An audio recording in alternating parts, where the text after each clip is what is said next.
안녕하세요. 고스하우스TV입니다. 얼마 전 저희가 새로운 납품처를 찾게 되어서 이제 협의를 위해 납품처를 방문하게 되었습니다. 또 인사드리고 또 대략적인 회의를 마친 다음에 사장님께서 베트남을 진출했었는데 결국 접고 돌아왔다라는 말씀을 주시더라고요. 제가 베트남 사업을 시작한 이래로 아마 가장 많이 듣고 있는 말이 아닐까 생각이 드는데요.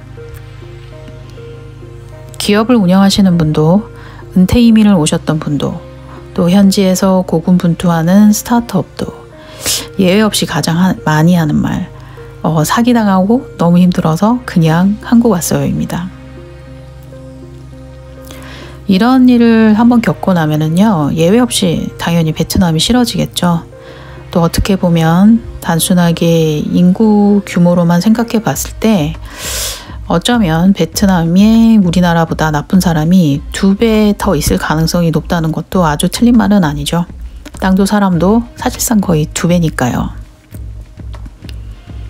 하지만 저도 베트남 사업을 시작하고 이런저런 분들을 상담해 보면서 나름대로 일이 잘 안 되신 분들에게 어떤 공통점이 있다는 것을 나름 발견하게 되었는데요. 물론 운이 단순히 정말 나빴을 수도 있습니다. 그리고 어디까지나 제 개인적인 경험 안에서 일어난 일이기 때문에 100% 객관화됐다고 말씀드릴 수는 없죠. 그러면 제가 생각하는 성공적인 해외 사업을 위한 2가지를 말씀드리겠습니다. 첫 번째, 해외 사업에 실패하신 분들 중에는 유연성이 결여되신 분들이 많아요. 이 로마에 가면 로마법을 따르라, 성 암브리오의 굉장히 유명한 말인데요.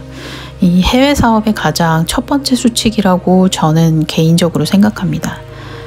베트남 사업에 진출하신 특히 제조업체 분들 중에서 이런 유연성이 조금 아쉬우신 분들이 계신 것 같아요. 유연성은 시장을 판단하는 능력과도 밀접한 관련이 있고요. 또 제 개인적으로는 그렇게 생각을 합니다. 그리고 그 나라의 규정과 법을 지키는 것도 중요하지만 유연하고 여유 있는 대처 능력 정말 중요합니다. 사실 많은 문제의 시작은 아주 사소한 부분에서 시작이 되거든요. 대부분 오해에서 시작이 되죠. 그리고 제가 개인적으로 베트남 사람들을 겪어봤을 때 설명을 아주 명쾌하게 하는 스타일들은 아니에요. 게다가 말들까지 대부분 잘 통하지 않기 때문에 결국 막 정 떨어져 하면서 사업을 접게 되는 경우가 많으신 것 같아요. 두 번째, 초기 투자. 베트남에서 사기를 당했다고 펄쩍 뛰는 분들께 정확히 누구에게 어떻게 당했냐고 제가 여쭈어 보면 일단 한국인인 경우가 좀 압도적으로 많아요. 사실 이 부분은 좀 조심스러운 부분이기도 하거든요. 왜냐하면 저 또한 한국인이니까요. 근데 정말 중요한 것은 왜 이런 일이 계속해서 반복되냐는 거죠. 물론 가장 나쁜 것은 그 속인 사람이겠죠.